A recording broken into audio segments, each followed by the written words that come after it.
தேவனுடைய பரிசுத்த நாமத்திற்கு மகிமை உண்டாவதாக. மறுபடியும் இந்த வாரத்தின் முதல் நாளாக இந்த பரிசுத்த நாளிலும் நாம் தேவனுடைய திருச்சபையாக தேவனுக்கு ஆராதனை செய்யும்படி தேவன் நம்ம எல்லோருக்கும் ஒரு கிருபைக்காக ஆண்டவரை நான் சுதிக்கிறேன்.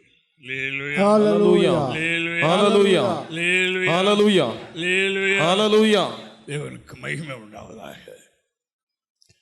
இந்த நாளிலும் உங்களை மத்தியில் வைக்கும்படியாக கொடுக்கப்பட்ட சில வார்த்தைகளை சொல்ல விரும்புகிறேன். தேவனுக்கு மகிமை. அன்பான தேவனுடைய பிள்ளைகளை கவனியுங்கள், வாசிப்போம். இப்பொழுது கர்த்தருடைய வார்த்தைக்கு செல்வோம்.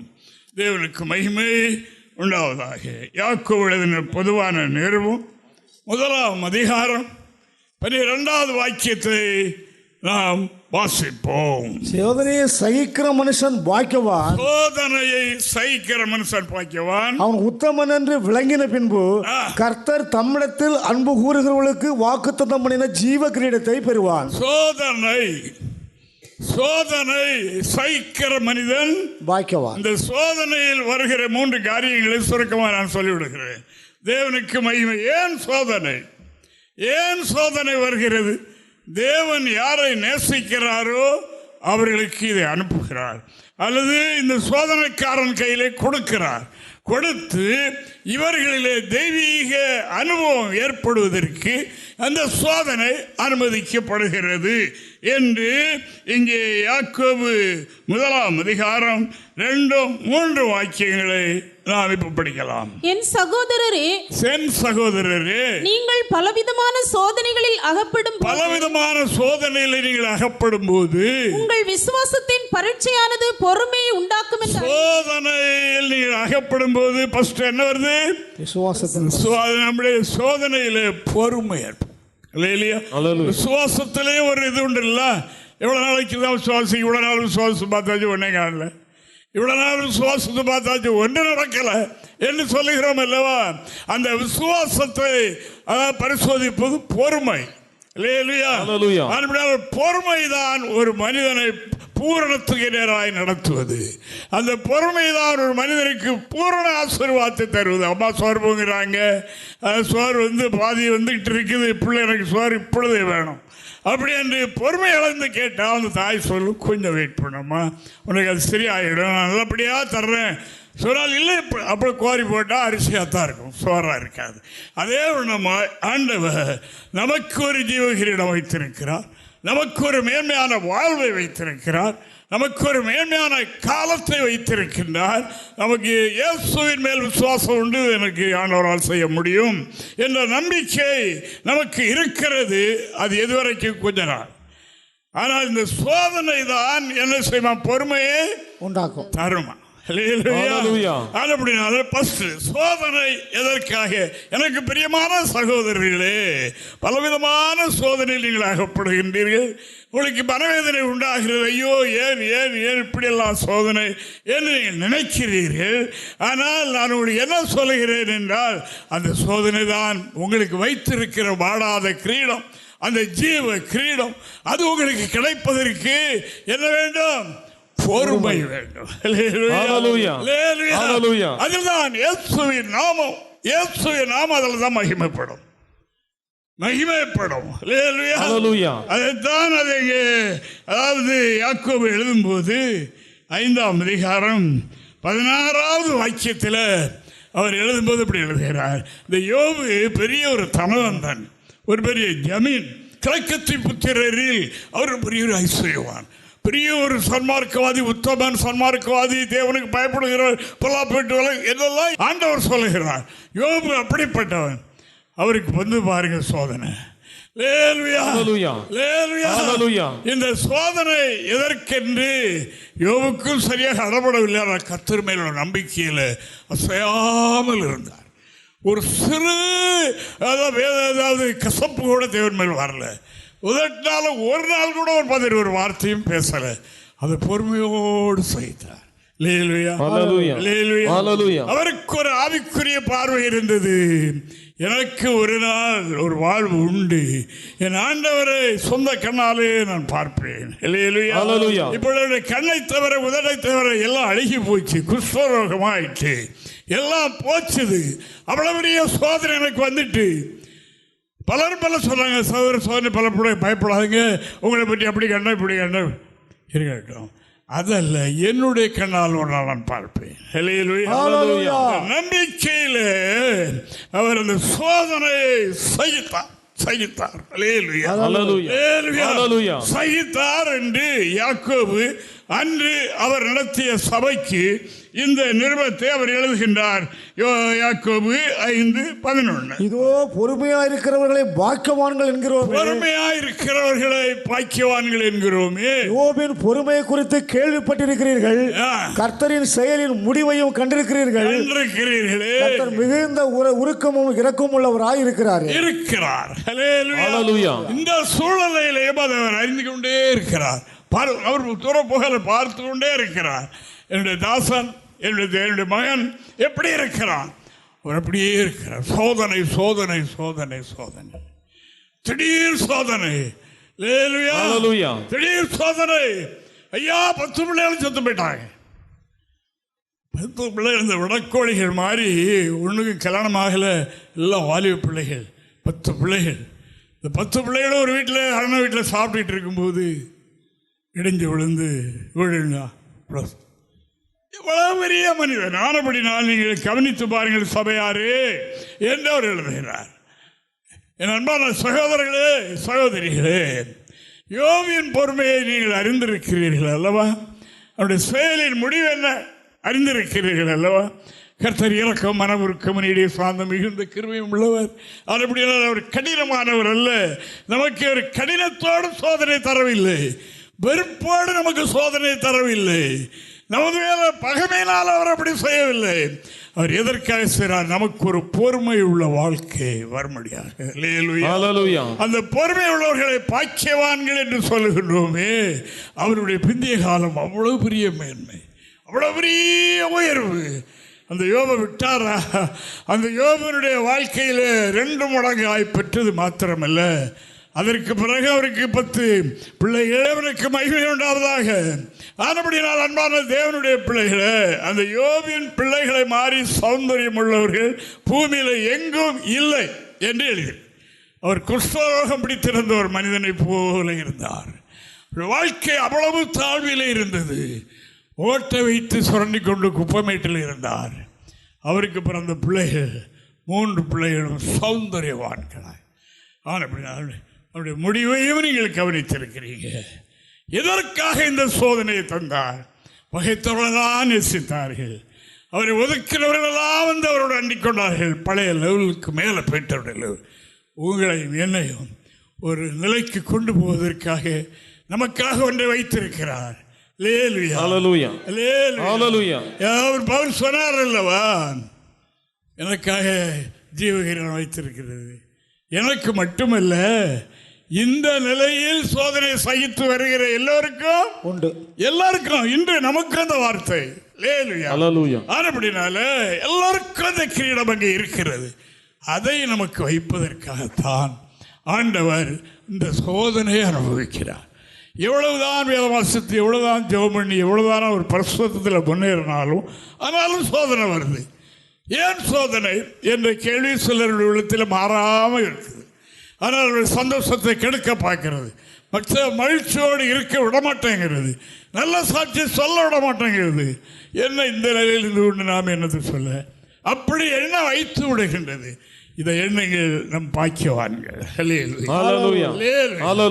ஒரு வாலிபனுக்கு ஒரு ஊழியக்காரர் செய்தி சொன்னார், தம்பி இப்படி இருக்கு நினைக்கக்கூடாது, நமக்கெல்லாம் கிரீடம் வைக்கக்கூடிய நாள் இருக்கு, அங்கே பரலோகத்தில் இருக்குது, அங்கே போகும்போது நம்ம எல்லாம் கிரீடம் வைத்து ஆண்டவர் அழகு பார்ப்பார்.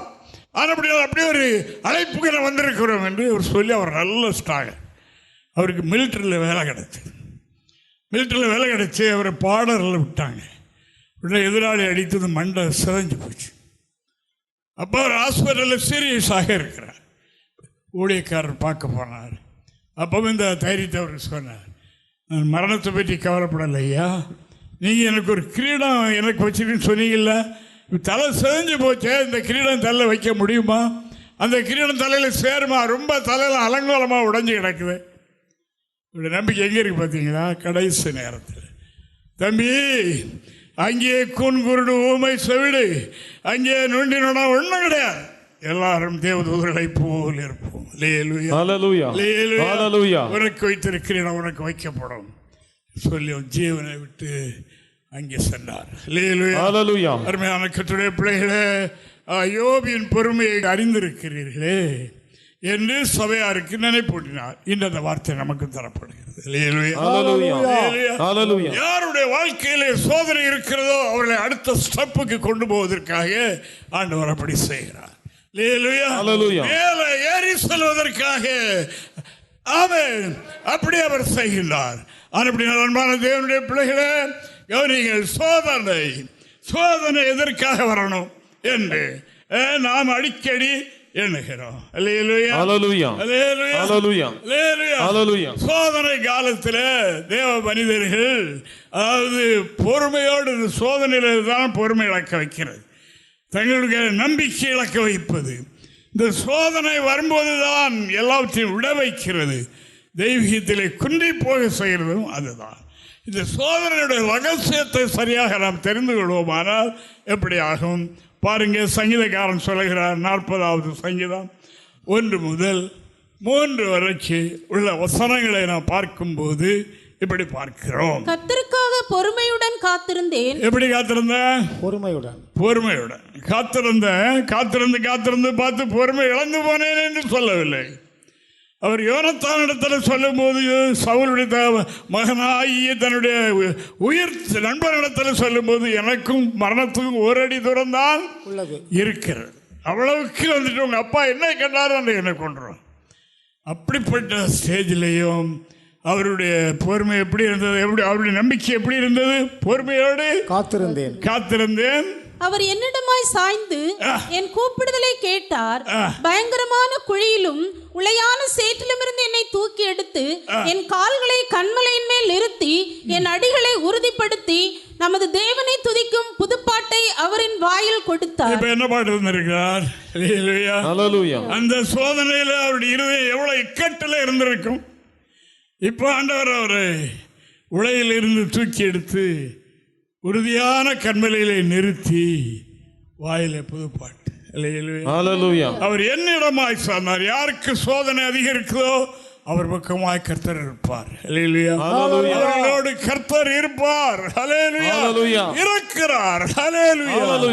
அப்படினால் சோதனையில பொறுமையாயிருக்கு. அந்த பொறுமையை கற்று தருவதற்காக சோதனை நம்முடைய வாழ்க்கையில் வருகிறது. தேவனுக்கு மகிமை. அப்படினால தொய்ந்து போகக்கூடாது கர்த்தருடைய பிள்ளைகள். எந்த ஒரு காரியமா இருந்தாலும் பொறுமை இழந்து விட்டால் அது சுத்தி வராது, அதில் ஒன்றும் பெற்றுக்கொள்ள முடியாது. விவசாயம் பண்ணாலும் சரி, வேறு எந்த ஒரு காரியம் சொன்னாலும் பொறுமையோடு இருக்க, வெயிட் பண்ணுங்க என்று நாம் சொல்றது அதற்காக தான். இயேசுவின் வேலை வரும்போது எல்லாம் சரியாயிடும், எல்லாம் மாறிவிடும். அது வரைக்கும் தான் இந்த சோதனை தேவன் அனுமதிப்பார். அவர் நம்முடைய பக்கம் தானே இருக்கிறார், நம்முடைய கூப்பிடுதலை கேட்டுக்கிட்டு தானே இருக்கிறார். அவர் ஒதுங்கி போய்விடவில்லை, தூரம் போய்விடவில்லை.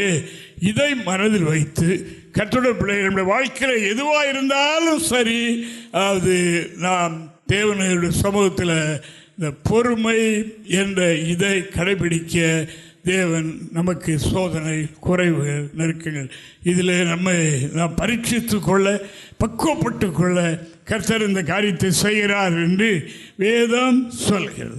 அதற்காக ஆண்டவருக்கு நான் நன்றி சொல்கிறேன்.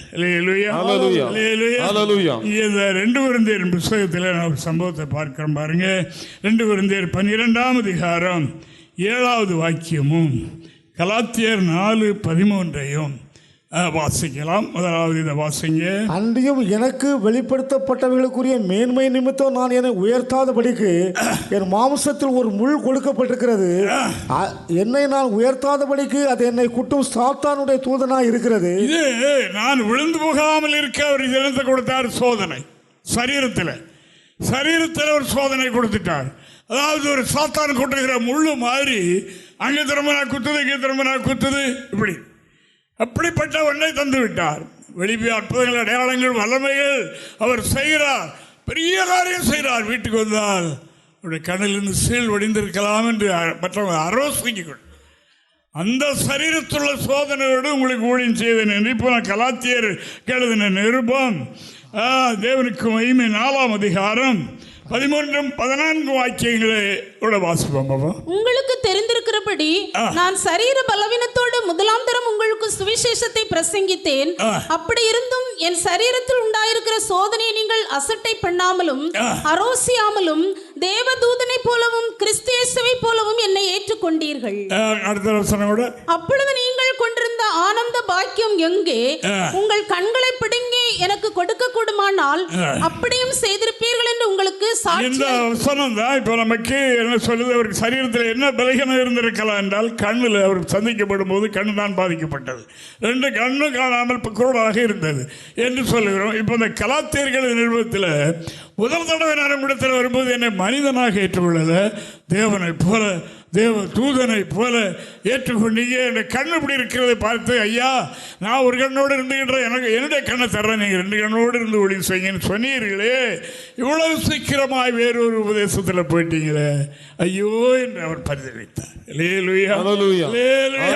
அன்பான தேவனுடைய பிள்ளைகளே, கவனியுங்கள், என்னுடைய சரீரத்தில் உண்டான இந்த அன்று சகித்தீர்கள். உங்களுடைய ஆத்மாவில் வீக்கான நேரத்தில் இப்போ நீங்கள் சகிக்கலை. அப்படினால் நாம் அதை சகிக்க, நாம் பொறுமையில் சிறப்பட, அந்த தேவன் வைத்திருக்கிற ஜீவகளிடத்தை பெறுவரைக்கும் நம்முடைய ஆவிக்குரிய பயணத்தில் ஓடி பெற்றுக்கொள்வதற்கு நமக்கு எதற்காக சோதனையை தருகின்றார். சோதனை நிச்சயம் அவசியம் என்று ஆண்டவர் கண்டிருக்கிறார். அப்படினால இந்த சோதனை அதாவது நமக்கு வரும்போது சோர்ந்துடக்கூடாது. எனக்குண்டான சோதனை உங்களுக்கும் உண்டு என்று அப்போஸ்தலன் சொன்னார்.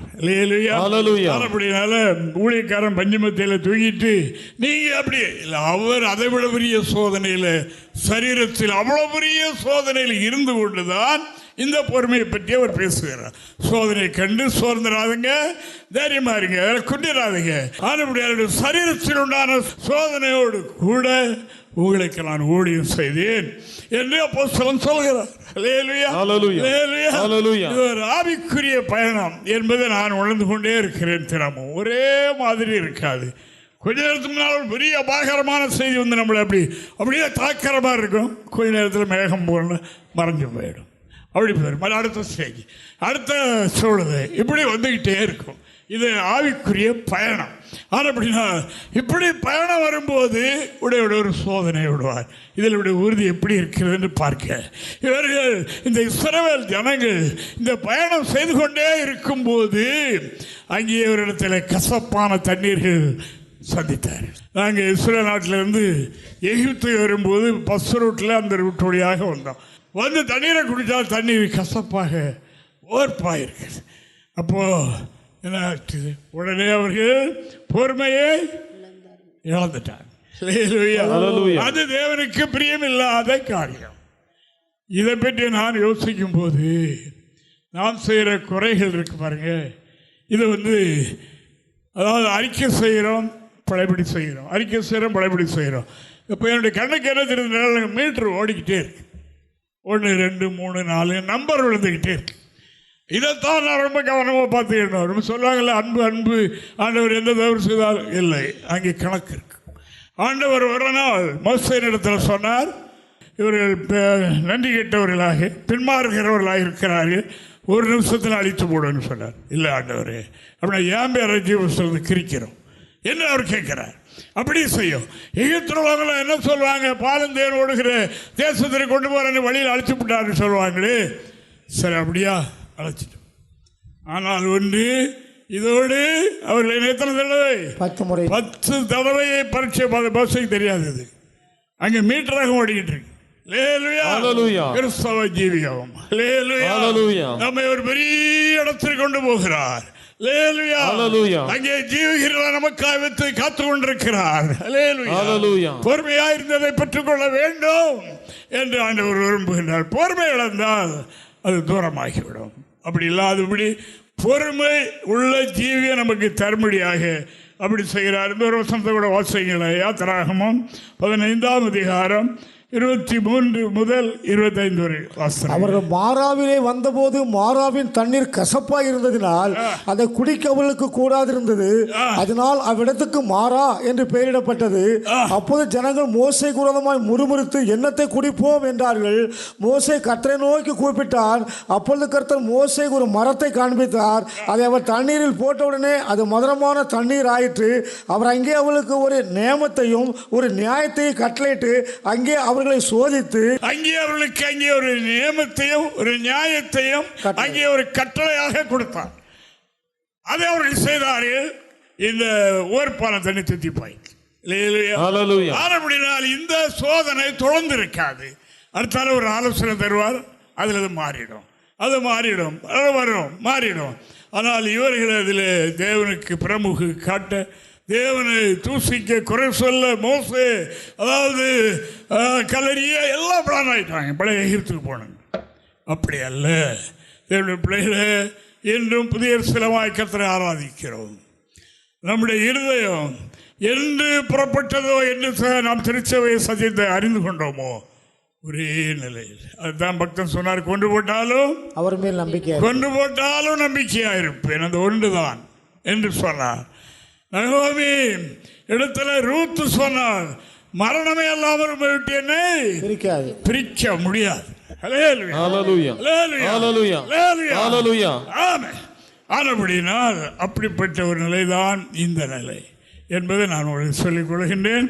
ஆனபடினால் அருமையானவர்களே, சோதிக்கப்படுகிற காரியம் சோதனை பொறுமையை தரும். அந்த பொறுமையுள்ள வாழ்க்கை நமக்கு, அதாவது நிரந்தரமாக எந்த சூழலே ஆனாலும் பிறர் என்னடா என்ன சொன்னாலும் இவனுக்கு ரோசம் இருக்காது போலுக்கு, நான் உன்னை கண்டிட மாட்டேங்கிறானே, மறுத்து போன உடம்பு போல ஊசி வச்சு குத்தினாலும் உன்னை கண்டிடா மாதிரி இருக்கிறானே என்று சொல்லுவார்கள். இதுதான் கிறிஸ்தவ வாழ்க்கை. பொறுமை, பொறுமை என்பது மிகச்சிறந்தது என்று நாம் காணுகின்றோம். தன்னுடைய மகனாகி அப்சலோமுக்கு பயந்து தாவீது ராஜா தன்னுடைய படைகளோடு போய் கொண்டிருக்கும் போது சீமையை என்று சொல்லப்படுகிற ஒரு சாதாரண மனிதன் அவரை மணவாரி தட்ட கல்லவாரி கல்லெடுத்து எறிய, பேலியாளின் மகனே, பேலியாளின் மகனே தொலைஞ்சு போ ஒன்றுமே சொல்லலை. ஆனால் அவர் கூட போகிறாங்க, படைகளெல்லாம் போகுது, படைகள் கேட்குது, சொல்லுங்க ஒன்றும் செய்யக்கூடாது, இது கர்த்தர் அனுமதித்த காரியம், நான் பக்குவப்பட இல்லையா. என்னிலே பொறுமை கிரியை செய்வதற்கு அந்த பொறுமை எங்கே உண்டாயிட்டு ராஜாசனத்தில் கொண்டு சிங்காசனத்தில் கொண்டு அமர வச்சிட்டார். அதுபடினால் நமக்கு ஒரு மேன்மையான காலம் வருது இல்லையா. சோதனையில தோல்வியடைந்து விடக்கூடாது. பரீட்சையிலே தோல்வியடைந்த பிள்ளைகள் மேலே போக முடியாது என்று நமக்கு நல்லா தெரியும். அதனால் அதில் வெற்றி பெறுவதுக்கு தான் அவங்க ராப்பெல்லாம் விழுந்து கிடந்து படிப்பாங்க இல்லையா. அதே மாதிரி தான் ஒவ்வொரு காரியமும் அதுபடி ஆன்மீகம் அதை விட ரொம்ப முக்கியமான சோதனை வருகிறதா, கத்திரத்தில் பலத்தை கேட்டு அந்த சோதனையில் பொறுமையே கற்றுக்கொள்வோம். ஆண்டவர் நம்மை உயர்த்துவார், நம்மை மேன்மைப்படுத்துவார், நிச்சயமாய்ப்படுத்துவார். அந்த யோபு எல்லாருக்கும் முன்பாக படையபடி பெரிய மனிதனாயிட்டார் பாருங்க, அவருடைய பொறுமை தான். யோபியின் பொறுமை அறிந்திருக்கிறீர்களே, அவர் செயலின் முடிவை நீங்கள் கண்டிருக்கிறீர்களே. கர்த்தர் இறக்கும் மனவிற்கும் நீடிய சாந்தமும் உள்ள தேவன் நமக்கும் அதை செய்வார். அதே மாதிரி நம்மை உயர்த்துவார். அப்படினால் நாம் செய்ய வேண்டியது பொறுமை நம்மிலே செயல்பட முடியாது, கிரியை செய்ய முடியாது, அதற்காக பிரயாசப்படுவோம்.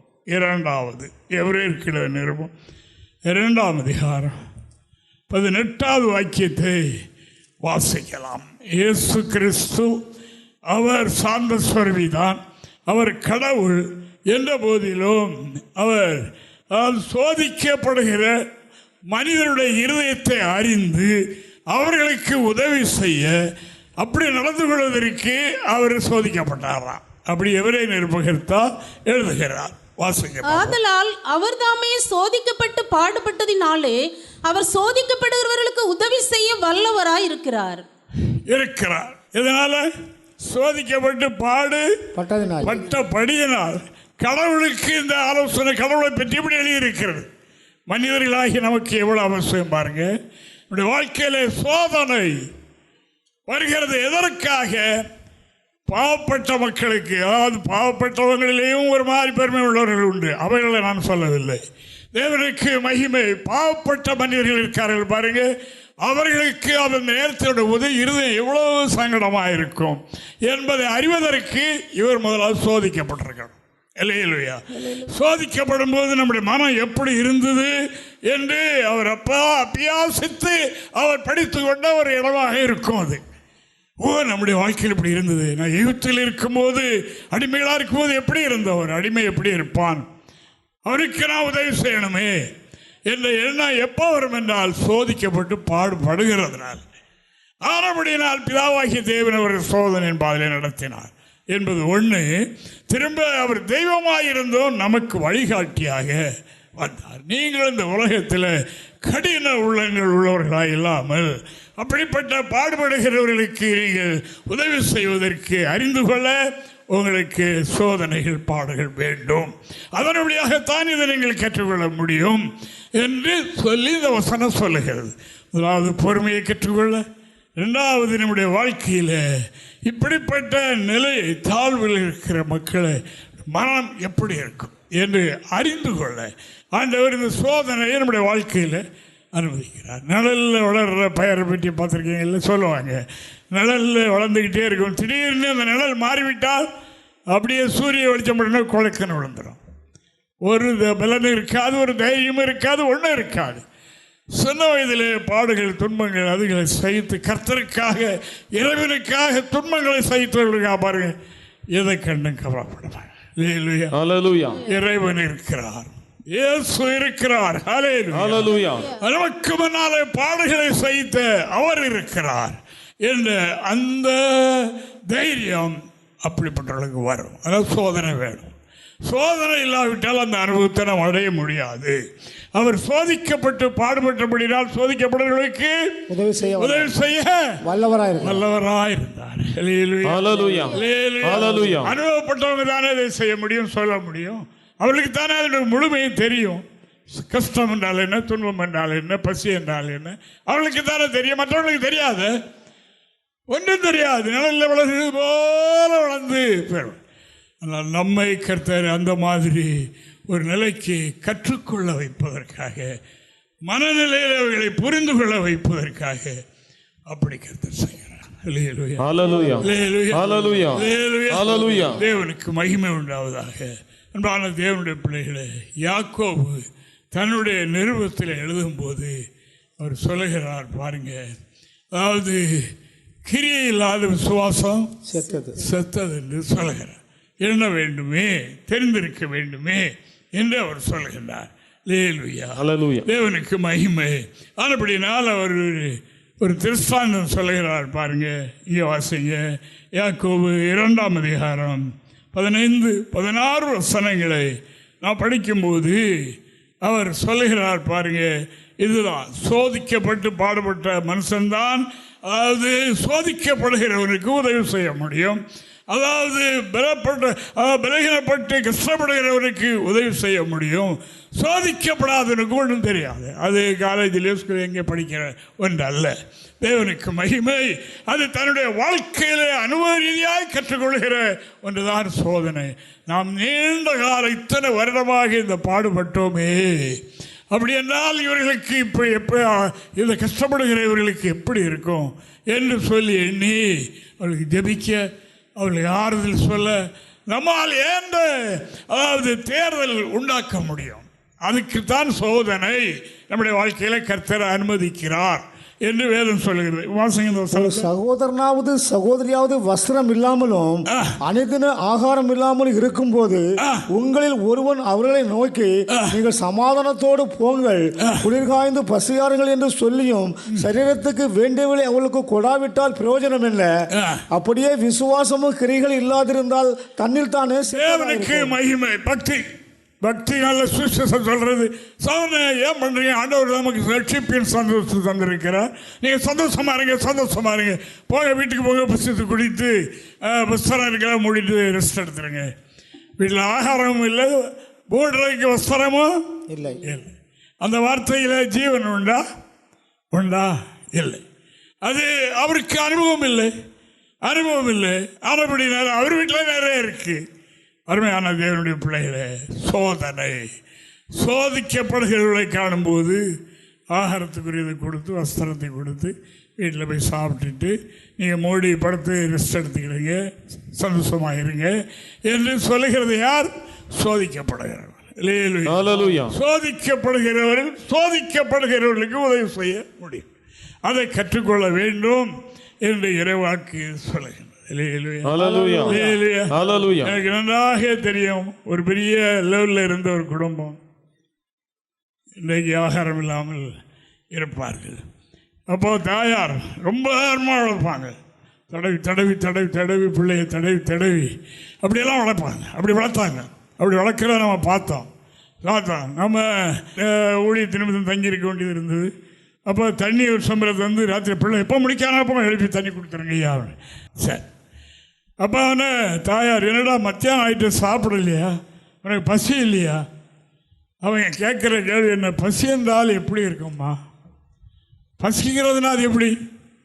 அவனுக்கு தெரியாத பசி என்றால் என்ன என்று எப்படி தெரியும்? பசிக்க விடவில்லை. ஆனால் எப்படினாலும் பசி என்றால் சொல்லித்தாங்க.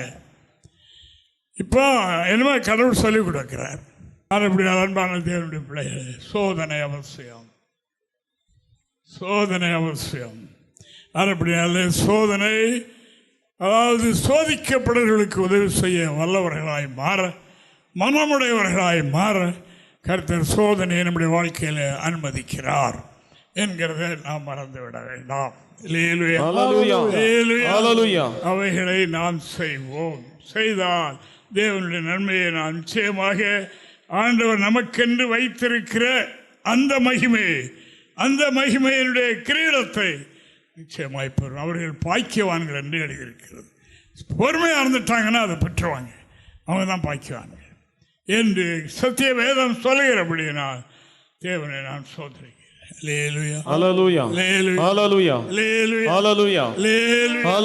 அந்த சோதனையின் காலத்தில் ஆண்டவர் எப்படி இருந்தாராம்? சோதனையின் காலத்திலேயும் அவர் தாமே சோதிக்கப்பட்டு பாடுபட்டும் பாவமில்லாமல் இருந்தார். பாவமில்லாத பிரதான ஆசாரியன் நமக்கு இருக்க என்று எழுதியிருக்கிறது. சோதனை ஏன் நம்முடைய வாழ்க்கையில் அவசியம். நம்மில் இருக்கிற பொறுமைக்கேடுகள், முறைகேடுகள், ஒழுங்கினங்கள் அகன்று போவதற்கு கர்த்தர் கையாடுகிறது இதுவாக. தேவனுக்கு மகிமை. அன்பான தேவனுடைய பிள்ளைகளை, இவர்களை கற்றுக்கொள்ளுங்கள். சோதனையா சோர்ந்து போகாதங்க, இதில் தடமாக இருங்க. வேதத்தில் அநேக பரிசுத்தவான்களெல்லாம் எழுதி தந்திருக்கிறது. அவைகளை தான் திருஷ்டாந்தமாக பரிசுத்தவான்கள் காட்டுகிறார்கள். யோபின் பொறுமை அறிந்திருக்கிறீர்களே என்று சொல்லிக் கொடுக்கிறார்கள். நாமும் அறிந்திருக்கிறோம். தேவனுடைய பிள்ளைகளை, அவர் தாமே சோதிக்கப்பட்டு பாடுபட்டோம். 4ஆம் அதிகாரம் 15வது வாக்கியத்தை நம்முடைய பலவீனங்களை குறித்தும் பரிதபிக்க கூடாத பிரதான ஆசாரியர் நமக்கிறாமல் எல்லா விதத்திலும் நம்மை போல் சோதிக்கப்பட்டும் பாவம் இல்லாதவராக இருக்கிற பிரதான ஆசாரியரே நமக்கு இருக்கிறார். எல்லாவற்றிலும் சோதிக்கப்பட்டு பாடுபட்ட போதிலும் பாவம் இல்லாத பிரதான ஆசாரியர் நமக்கு. நாம் கும்பிடுகிற கடவுள் அவர் எந்த சூழலிலேயும் பாவம் செய்யாதவர், பாவம் செய்ய மாட்டார். ஏன்னா அவர்கிட்ட பாவம் கிடையாது. அவருடைய சரீரமெல்லாம் பரிசுத்த சரீரம் தானே. தேவனுக்கு மகிமை. ஆனபடினால் அன்பான தேவனுடைய பிள்ளைகளை, பலவிதமான சோதனைகள் அவருடைய வாழ்க்கையில் ஏற்பட்டிருந்தோம். உதடுகளினால் பாவம் செய்யவில்லை. அதை கற்றுக்கொண்ட பரிசுத்தவான்களில் அநேகர் தங்களுடைய உதடுகளினால் பதறி போய் பேசவில்லை. நாம் மறைவிடத்தில் பேசுகிறவைகளும் பதிவாகிறது. இதைத்தான் நான் அறிஞ்சிருக்கிறேன். எல்லாரும் நீங்க வீட்டில் தனியாக உட்கார்ந்து இருக்கிறீர்களா, பேசுறதெல்லாம் சோறில் பதிவாகிட்டே இருக்கும், உத்தரத்தில் பதிவாகிட்டே இருக்கும். அதெல்லாம் பேசுவோம். ஒன்றும் மறைந்திருக்க மாட்டாது. அப்படினால் நாம் பொறுமையுடையவர்களாயிருந்து அந்த சோதனையின் காலத்தில் இயேசுவை போல பாவம் செய்யாதவராக, யோபை போல அவருடைய மனைவியின் மூலம் சாத்தான் வந்த போதிலும் உதவியினால் பாவம் செய்யலை. தேவனுக்கு மகிமை. பொறுமைசாலியாக மாறினார்கள். பொறுமையுடையவர்களாய் மாறி அவர்களுக்கு வைத்திருந்த ஆனந்த வாக்கியத்தை பெற்றுக்கொண்டார்கள். நாமும் அதை பெற்றுக்கொள்ளத்தான் அழைக்கப்பட்டிருக்கிறோம். அதற்கு தான் தேவ சமூகத்தில் கூடுகிறோம்.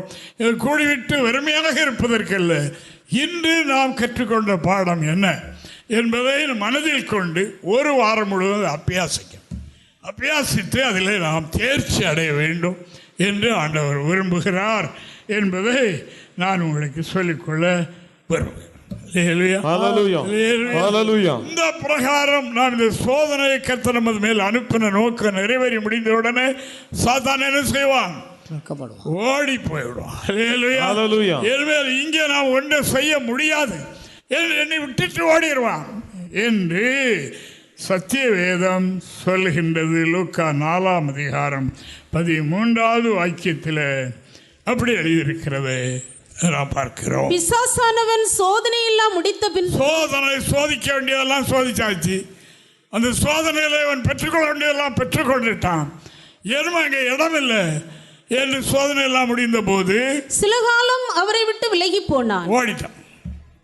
விலகி அங்கே ஒன்று நமக்கு பிரயோஜனம் இல்லை என்று ஓடி. ஒரு நாள் கண்ட தரிசனம் என்னுடைய மனதில் இருக்குது. கிராமத்தில் ஒரு வீதியில் அவர் வீட்டிலேருந்து ஒரு தேங்காய் தூக்கி ரோட்டில் அந்த தெருவில் போட்டார். நாய்களெல்லாம் ஓடி வந்து அந்த தேங்காய் போட்டு உருட்டி பார்த்தோம், ஒன்றும் செய்ய முடியவில்லை. எதுக்கு உருட்டுது? அதில் ஏதாவது கீறல் இருக்குதா? அதெல்லாம் முழு தேங்காய் ஒன்றும் செய்ய முடியாது. கீழே இருந்துன்னா நகத்தை எடுத்தெல்லாம் சாப்பிட்றலான்னு அவ்வளவு நாயும் கூடி அது இழந்து முகத்தையும் எழுத்தையும் காலையும் போட்டு பரண்டி பார்த்தது, ஒன்றும் செய்ய முடியல, தள்ளி விட்டுட்டு ஓடி. தேவனுக்கு மகிமை. உங்களுக்கு எனக்கு சோதனை உண்டு. சோதனை பலவிதமான சோதனைகள் வரும். அந்த சோதனை நிரந்தரமானதல்ல. அந்த மாறாவின் தண்ணீர் அது குடிக்க முடியாமல் இருந்தாலும் அடுத்த நிமிஷத்தில் அது தித்திப்பாக மாறிடும், அடுத்தாலும் மாறிடும், அது நமக்கு ஆசீர்வாதமாக மாறிடும், நிற்காது. ஆனால் நம்மில் இருக்க வேண்டியது அந்த இடத்திலேயும் நாம் கற்றுக்கொள்ள வேண்டிய பொறுமையை கற்றுக்கொள்ள வேண்டும். அவசரப்படாமல் நாம் அமைதியாக காத்திருக்க வேண்டும். அதுதான் நம்ம முரளிக்கு நாம் சொல்கிறது, வெயிட் பண்ணுங்க, அவசரப்படாதீங்க என்று நாம் சொல்கிறது அதற்காக தான். வெயிட் பண்ணுங்க, தேவ சுத்தம் செய்கிறவர்களாக இருந்தாலும் வெயிட் பண்ணுங்க, தேவ சுத்தம் இல்லாதவைகளை முயற்சிக்காதங்க என்றெல்லாம் நாம் சொல்லி சபையை நடத்தி கொண்டிருக்கிறோம். திருச்சபை கிறிஸ்தவ புருஷனுக்கு மணவாளனுக்கு மணவாட்டியாக நியமிப்பதே நம்முடைய நோக்கம். அப்போஸ்தலனாகிய பவுல் சொன்னார், கிறிஸ்தவ புருஷனுக்கு கற்புள்ள மனைவியாக உங்களை நிறுத்துவதற்கு நான் வைராக்கியம் கொண்டிருக்கேன். என்னுடைய வைராக்கியம் என்ன? நீங்கள் எல்லாரும் இயேசு கிறிஸ்து வரும்போது அவரோடு கூட அரியணையில் அமர வேண்டும் என்பதுதான், வேற ஒன்றும் கிடையாது. வேற ஒன்றும் கிடையாது. எல்லாரும் நீங்கள் அறிஞர்கள் அல்லவா? இந்த தமிழ்நாட்டுக்கு 2 பேர் தான் இந்த பணியை செய்தோம். 2 பேர் தான் இந்த புதிய சிலை தமிழகத்தில் இருந்தது. அவர் அன்று ஆரம்பித்த நாளில் எப்படி அவர் வாழ்ந்தாரோ கடைசுரை அப்படித்தான் அவர் வாழ்ந்தார். ஒன்றும் அவர் தனக்கென்று வாழவில்லை. சொல்ல முடியும், தேவ சமூகத்தில் தான் உங்களுக்கு சொல்றேன். அவர் ஆரம்பத்தில் கஷ்டப்பட்டாலும் பிற்காலத்தில் கட்டிட ஊழியம் வளர நிறைய அவர் பெற்றார். தனக்காக சந்ததிகளுக்காக ஒன்றும் கிடையாது. ஜாரிச்சு பாருங்க. சாமுவேல் சொன்னார்கள் அப்படிதான் இருந்தால் சொல்லுங்க பார்ப்போம்னு கேட்டார். இல்லை சொல்ல முடியாது, சொல்ல ஆனப்படியாது. அவர் எங்கே ஆரம்பித்தாரோ அங்கே இருந்தே போட்டார். இங்கே தானே போனார், நீங்கள்லாம் பார்த்துக்கிட்டு இருந்தீங்கல்ல, இங்கே தான் போனார். அவர்கிட்ட ஒரு பைபிளும் ஒரு பேக் இருந்து அதை கூட கொண்டு போகலை, அது இங்கே தான் வச்சுட்டு போயிட்டார். இல்லையா? எல்லாம் இங்கே வச்சு தான் போயிட்டார். அருமையான தேவனுடைய பிள்ளைகளே, இந்த ஊழியத்தினுடைய நோக்கம் என்ன? எல்லோரையும் கற்புள்ள கன்னிகளாக ஆக்கி வரப்போகிற இயேசுவை சந்திக்க ஆயத்தப்பட வேண்டும் என்பது இந்த திருச்சபையினுடைய நோக்கம், முழுமையான எண்ணம் அதுவாகத்தான் இருக்கு. நீங்கள் அதை புரிந்து கொள்வீர்கள் என்றால், சரியாக புரிந்து கொள்வீர்கள் என்றால், புரியாதவர்கள் புரிந்து கொள்வீர்கள் என்றால், நீங்கள் சோதனையில் தொய்ந்து போக மாட்டீர்கள், சோர்ந்து போக மாட்டீர்கள். ஆண்டவராகிய தேவன் எனக்கு பொறுமையை கற்றுத் தருவதற்காக, துன்பப்படுகிறவர்களுக்கு உதவி செய்யும்படியாக நான் அந்த துன்பத்தை அறிந்து கொள்ள கற்றுக்கொள்ள என்னில் அதை செய்கிறேன் என்பதை புரிந்து கொண்டு அதில் தேர்வோம். சோதனை எல்லாம் முடிந்தது, சோதனைக்காரன் ஓடிவிட்டான் என்று நாம் காணுகிறோம். ஓடி விடுவான், நிரந்தரம் கிடையாது. எனவே இங்கே பிரயோஜனம் இல்லை என்று அதுக்குரிய இடம் தேடி போவான் என்று வேதம் சொல்லுகிறது. சுருக்கமாக இன்னொரு பாயிண்ட் சொல்லி முடிக்கிறேன்.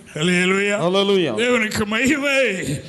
ஆபிரகாம் தேவனுடைய வார்த்தையை பற்றி கொண்டு தேவனுடைய வாக்குத்தத்தை நிறைவேற வருஷம் என்னாச்சு? 25 வருஷத்துக்கு அதுவரைக்கும் பொறுமையோடு காத்திருந்தார். காத்திருந்து பெற்றார். பெற்று ஒரு நிறை உண்டாகும் போது ஒரு சோதனை வந்தது. பையன் நல்ல வாட்ட சட்டமாக வளர்ந்து நல்லா இருக்கிறார். பார்த்து தினமும் கணவனால் நிறுத்தி இந்த சந்தோஷப்பட்டிருப்பாங்க, கொழுன்னு வளர்த்து வச்சிருப்பாங்க. ஒரு நாள் அவருக்கு கர்த்தர் வாழ்த்து சொன்னார். ஆபிரகாமே கூப்பிட்டார். இந்த காரியம் முடிந்த பிறகு கர்த்தர் ஆபிரகாமை கூப்பிட்டு இந்த வார்த்தை சொன்னார். எப்படி இருக்கும் பாருங்க, பயங்கர சோதனை. உன்னுடைய மகனை கொண்டு போய் நான் காண்பிக்கும் மலையில் ஒன்றில் பலி செலுத்துவாயா என்று கேட்கல, பலி செலுத்து என்று சொல்லிவிட்டார். அதில் எள்ளள வேணும் சிந்தித்தார். எப்படி இந்த விசுவாசம் வந்தது? எப்படி வந்தது? இந்த வசனத்தை வாசிங்க. ஆதியாகமம் 22ஆம் அதிகாரம் 1, 2 வசனங்களை பார்ப்போம். இந்த காரியங்கள் நடந்த பின்பு தேவன் ஆபிரகாமை சோதித்தார். சோதித்தார். எதற்காக சோதித்து? அவரை அறியும்படியாக. என்னுடைய விசுவாசம் இதுவரைக்கும் இருக்கிறது, இந்த இடத்திலேயும் இந்த விசுவாசம் இருக்கிறதா, நம்மை பற்றி சரியா அறிந்திருக்கிறானா? எப்படியெனில் அவர் அவனை நோக்கி ஆபிரகாமே என்றார். அவன் இதோ அடியேன் என்றான். அப்பொழுது அவர், உன் புத்திரனும் உன் ஏக சுதனும் உன் நேச குமாரனுமாகிய ஈசாக்கை நீ இப்பொழுது அழைத்து கொண்டு மோரியா தேசத்துக்கு போய் அங்கே நான் உனக்கு குறிக்கும் மலைகள் ஒன்றின் மேல் அவனை தகன பலியாக பலியிடு என்றார். பலியிடு என்று கட்டளையிட்டார். செலுத்துவாயா என்று கூட கேட்கவில்லை. அதாவது ஆபிரகாமை கர்த்தர் அவளுக்கு அவர் தெரிஞ்சிருக்கிறார், அவனுடைய விசுவாசத்தை அறிந்திருக்கிறார். பலி செலுத்து என்றார். இப்போ 3 நாள் பயணம் போகிறாங்க. சொப்பனம் கண்டா ஒரு இதுனா உடனே ஒரு நாள் சில மணி நேரம் ரொம்ப எழுப்புதலாக இருக்கும். அப்புறம் அப்படியே ஐயன்னு செய்து தாய்கிட்ட சொல்லாமல் பிள்ளைய கூட்டு வந்துட்டோமே, எல்லாரும் கேட்பாங்களே பையனங்கன்னு கேட்பாங்களே, எப்படி பலி செலுத்து என்ற எண்ணம் வருமே. ஆனால் வரவில்லை. இது ராத்திரி நடந்திருக்குது. காலை எப்போ விடியும் என்று பார்த்தார். சாணம் வைத்தார், வேலைக்காரனை கூப்பிட்டார், மகனை அழைத்து கொண்டு இப்போ வழிப்பயணம் செய்கிறாங்க. அங்கே வழியில் ஒரு இது வருது பாருங்க, வாசிங்க. அப்போ ஆபிரகாம் அதிகாலையில் எழுந்து தன் கழுதையின் மேல் சேணங்கட்டி தன் வேலைக்காரர்கள் 2 பேரையும் தன் குமாரன் ஈசாக்கையும் கூட்டிக் கொண்டு தகன பலிக்கு கட்டளைகளையும் பிளந்து கொண்டு தேவன் தனக்கு குறித்த இடத்துக்கு புறப்பட்டு போனான். 3ஆம் நாளில் ஆபிரகாம் தன் கண்களை ஏறெடுத்து பார்த்து தூரத்திலே அந்த இடத்தை கண்டான்.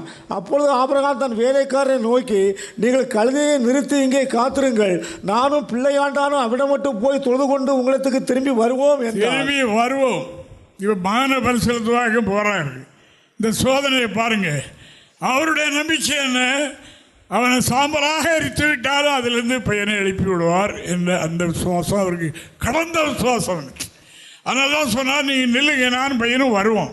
போயிட்டு வருவோம், திரும்பி வருவோம் என்று சொல்லி விட்டு செல்லும்போது வாசிங்க. ஆபிரகாம் தகனபலிக்கு கட்டளைகளை எடுத்து தன் குமாரனாகிய ஈசாக்கின் மேல் வைத்து தன் கையிலே நெருப்பையும் கத்தியும் எடுத்துக்கொண்டான்.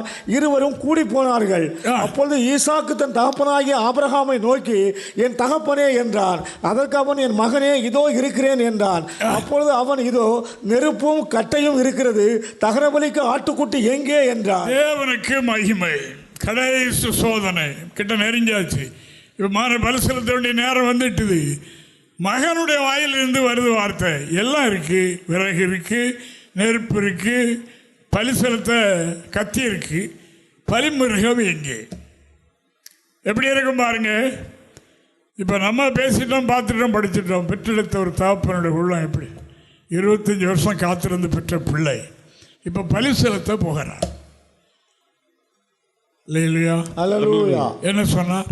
என்ன சொன்னார் வாசிங்க. அதற்கு ஆபிரகாம், என் மகனே, தேவன் நமக்கு தகன பலியான ஆட்டுக்குட்டியை பார்த்து கொள்வார் என்றார்.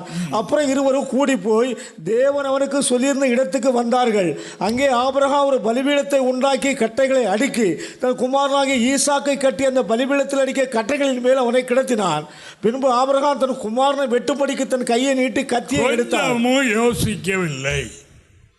இப்போ இன்னொருக்கா ஜெபம் பண்ணி பார்ப்போம் என்று எண்ணவில்லை. கொஞ்சம் வெயிட் பண்ணி உட்காருவோமா என்று எண்ணவில்லை. போனார், மடமடா என்று பலிபீடத்தை கட்டினார். மகனுக்கு போதனை கொடுத்திருப்பார். மகனே, நீ இப்படி ஆகும் பிறந்தாய், ஆனால் இப்படி கட்டளை பெற்று உன்னைத்தான் பலி செலுத்த போகிறேன், உன்னை மறுபடியும் உயிரோடு எழுப்பி விடுவார் என்று நான் நம்புகிறேன் என்று. அல்லது அவனை அவ்வளோ வாட்டசாட்டமான அவர் வயசான மனுஷன் தள்ளி போட்டுட்டு ஓடிட முடியுமே? அதில் அது செயல் இல்லை. அவருக்கு அவனை காயலங்கையை கட்டி பலிபீடத்தில் தூக்கி வைக்க வரைக்கும் அப்படியே தானே இருந்திருக்கு. கடைசியில் தான் சத்தம் உண்டானது. ஆண்டவருக்கு கர்த்தர் பார்த்துக் கொள்வார். ஏகோவா தேவன் பார்த்துக் கொள்வார். மகனே, இன்றைக்கும் அது பேர் சொல்லிக் கொண்டே இருக்கிற அருமையான தேவனுடைய பிள்ளைகளே, சோதனை எதற்காக? தேவனுக்கு மகிமை உண்டாவதாக. நீதிமானை சோதித்து அறிகிறார். அந்த நீதிமானை பற்றி அவருக்கு தெரியும்.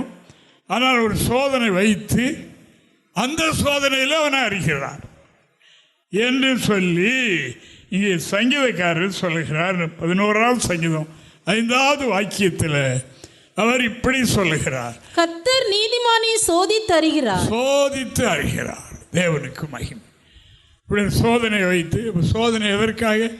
நம்மை அறிவதற்காக, நம்முடைய நிலைமையை சரியாக 100% புரிந்து கொள்வதற்காக கர்த்தர் சோதனை தருகின்றார். ஆபிரகாமை நீதிமான் என்ற அந்த பட்டம் கொடுப்பதற்காக அந்த சோதனையை அனுமதித்தார். அதனுடைய நாள் இன்றும் அவர் விசுவாசிகளுக்கு தகப்பனாக இருக்கிறார். எல்லோரும் அங்கே காலமாகி ஓட்டத்தை முடிக்கிறவர்களாம் ஆபிரகாமுடைய மடியிலே கொண்டு விடப்படுகிறார்கள். அப்படிப்பட்ட ஒரு பெரிய ஸ்தானத்தை, அப்படிப்பட்ட ஒரு உயர்வை, ஒரு நம்பிக்கை என்று சின்னமாக நம்மை மாற்றுவதற்காக ஆண்டவராகிய தேவன் சோதனையை தருகின்றார். கர்த்தருடைய பிள்ளைகளே, சோதனையில் தொய்ந்து போகாதங்க, மாறிவிடும்.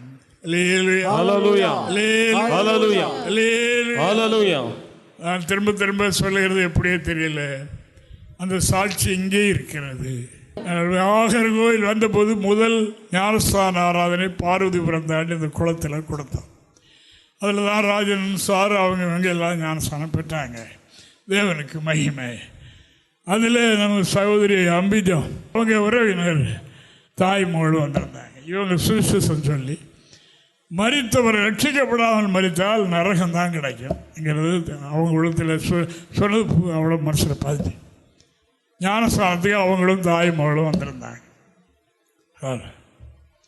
அப்போ அவங்க நிலைமைங்களுக்கு தெரியும். அந்த ஊரும் அப்படி, பிள்ளைகளும் அப்படி, ஒன்றும் செய்ய முடியாது, இவங்க தாக்கு பிடிக்க முடியாது. அவ்வளோ பெரிய ஒரு சிக்கலான சூழலை கேட்டப்போ பார்த்து சொன்னால், கொஞ்சம் வெயிட் பண்ணுங்கம்மா, கொஞ்சம் வெயிட் பண்ணுங்க, இப்போ இந்த நீங்கள் சோதனையை நீங்கள் தாங்கிட முடியாது, ஞானஸ்தானம் எடுத்துகிட்டு போனீங்கன்னா சோதனை வரும், நீங்கள் அதை சமாளிக்க முடியாது என்று சொன்னபோது, இல்லை, எனக்கு ஞானஸ்தானம் கொடுத்துருக்குறாங்க, இன்றே செத்தாலும் பரவாயில்ல, பரலோகம் போகணும். அது வரைக்கும் அடுத்த ஞானஸ்தானம் வரைக்கும் இல்லாவிட்டால் நாங்கள் நிறையத்துக்கு இப்போ எல்லாம் போனோம். பின்னாலுக்கு மறக்க முடியாது. ஞானஸ்தானம் கொடுத்தாச்சு. வீட்டுக்கு போனாங்க. அடுத்து வந்த செய்தி என்ன? பிள்ளை காலேஜில் படிச்சு 2 பேருடைய முடியும் கம்ப்ளீட்டாக பையன் அவருடைய மகன் வெட்டி விட்டார்.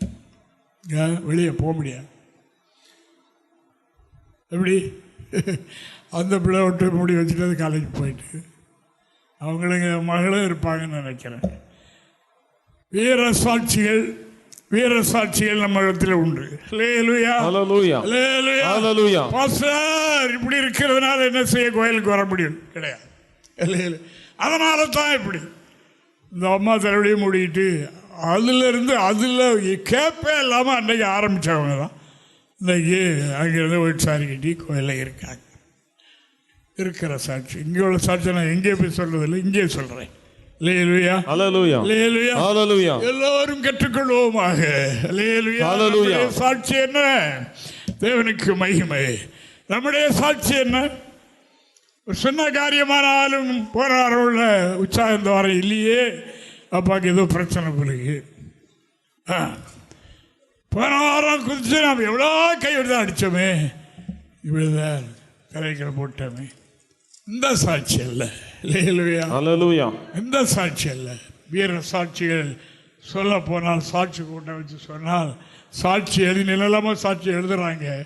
இங்கே உள்ள உயிர் உள்ள சாட்சிகள் ஏராளம் ஏராளம். தேவனுக்கு மகிமை. இன்னைக்கும் விசுவாசியாக இருக்கிறார்கள். இந்த மகனுக்கும் தெரியும். ஒரு நாள் வண்டியில் கொண்டு விட்டுட்டு போனதாக கேள்விப்பட்டேன். இருக்கட்டும். சோதனை தொடர்ச்சி அல்ல.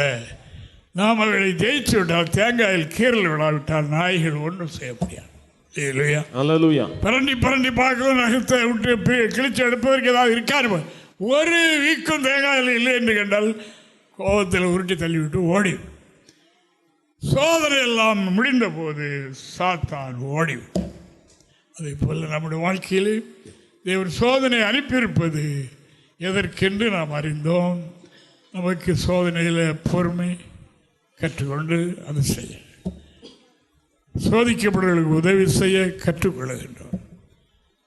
விசுவாசத்தில் நாம் உறுதியான ஒரிஜினல் விசுவாசிகளாக இருக்கிறோமா என்று நம்மை சோதித்து அறிய ஆண்டவர் சோதனை கொடுக்கிறார். 3 மனதில் வைத்துக் கொள்வோம். சோதனையில் சோதிக்கப்பட்டும் பாவமில்லாத பிரதான ஆசாரியன் நமக்கு ஒருவர் உண்டு. அவர் தான் இயேசு. அந்த பிரதான ஆசாரியன் நமக்கு இருக்கிறார். அப்படினால் நாமும் சோதனையில் வந்தது போனதை பேசிவிடாதபடி, கோயிலுக்கு வருகிறதை நிறுத்தி விடாதபடி கவனமாயிருப்போம். கர்த்தர் கொடுத்த கிருபையை பற்றி கொள்வோம். சோதனையை சகிப்போம். அவர்கள் பாக்கியவான்கள். கர்த்தர் உங்களை ஆசீர்வதிப்பாராக. எங்களை தொடர்பு கொள்ள வேண்டிய முகவரி: புதிய எருசலேம் சபை, 3/248 A தெற்கு சானல் கரை, அனந்தன் பாலம், சாலேம் நகர், ஆசாரிப்பள்ளம் போஸ்ட், நாகர்கோவில் 629201. எங்களது தொலைபேசி எண் 89313126 மற்றும் 94895299462.